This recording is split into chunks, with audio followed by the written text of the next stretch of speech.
সকলোকে নমস্কাৰ জনাই মোৰ অন্য এটা ভিডিঅ'লৈ আপোনালোকক স্বাগতম জনালোঁ। আজি বনাইছোঁ চিজ পটেটো বল, আলু আৰু চিজেৰে এটা বল বনাইছোঁ। এয়া টিফিন দিবলৈ বহুত বেছি ধুনীয়া, ইমান ধুনীয়া মানে খাবলৈ দেখিবলৈও ধুনীয়া, ল'ৰা ছোৱালী আকৰ্ষিত হ'ব পৰাকৈ এনেকৈ বনাই আপোনালোকে টিফিন দিব পাৰে।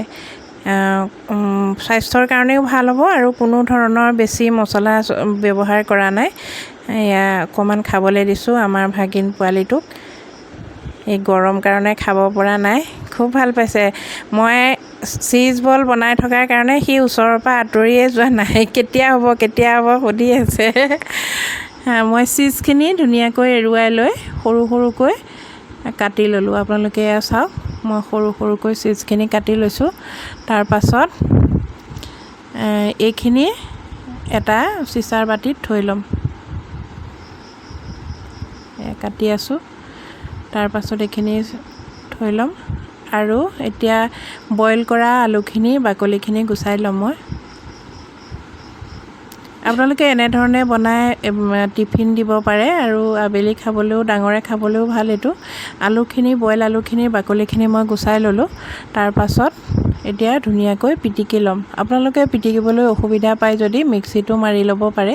মই এইডাল আলু পিটিকা কৰা এইডাল ষ্টেণ্ডডালে ধুনীয়াকৈ পিটিকি লৈছোঁ। দেখিছেনে ইমান ধুনীয়া গুড়ি হৈ গৈছে।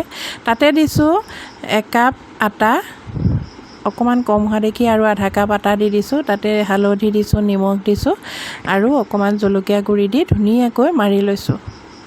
মছলা ইমানেই, আপোনালোকে ইচ্ছা কৰিলে পিঁয়াজো দিব পাৰে। পিঁয়াজ দিলেও ইমান এটা ভাল নালাগে, কিন্তু পিঁয়াজ নিদিয়াকৈ এনেকৈ বনাব পাৰি। যদি আপোনালোকে দিব বিচাৰে দিব পাৰে। তাৰ পাছত এনেকৈ বল এটা বনাই মাছটো খুলুং কৰি লৈ চিজ ভৰাই ভৰাই বন্ধ কৰি দিব লাগে। তাৰ পাছত তেলত ভাজি পেলালেই হ'ল। একেবাৰে সহজ আৰু খুব ধুনীয়া লাগে খাই। এইটো বল বনাই পেলালোঁ। তাৰ পাছত এয়া তেলত ভাজিম। ল'ৰা ছোৱালীৰ স্বাস্থ্যৰ কাৰণে এইটো বহুত বেছি ভাল আৰু টিফিন বেলেগ বেলেগ ধৰণৰ টিফিন দিম বুলি ভাবিলে আপোনালোকে এনেকৈ দিব পাৰে। ইয়াত বেছি বস্তু নালাগে, বেছি খৰচো নাই, একেবাৰে কম খৰচতে হয়। এনেকৈ লাডুবোৰ বনাই তাৰ পাছত অকণমান চুজি লৈ প্লেট এখনত বলখিনি এনেকৈ চুজিত সানি ল'ব লাগে, যাতে ওপৰটো খুব খচখচীয়া হয়। মই চুজিখিনি তেনেকৈ সানি লৈছোঁ। তাৰ পাছত তেলত এটা এটাকৈ ভাজি পেলাম। এয়া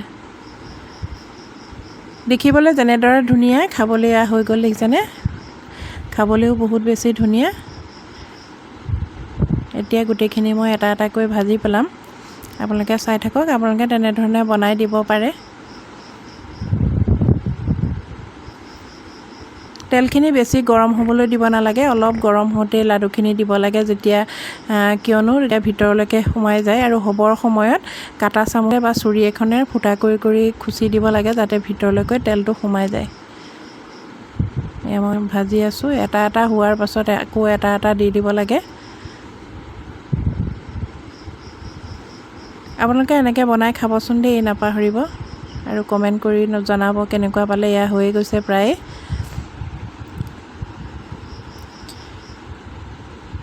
এতিয়া জালনা হেতাখনেৰে মই উঠাই পেলাম। এয়া দেখিছেনে কিমান ধুনীয়া লাগিছে। এয়া হৈ গ'ল। এনেদৰে নতুন ভিডিঅ' লৈ আপোনালোকৰ ওচৰলৈ আকৌ আহিম। আজিলৈ আহিছোঁ, বাই।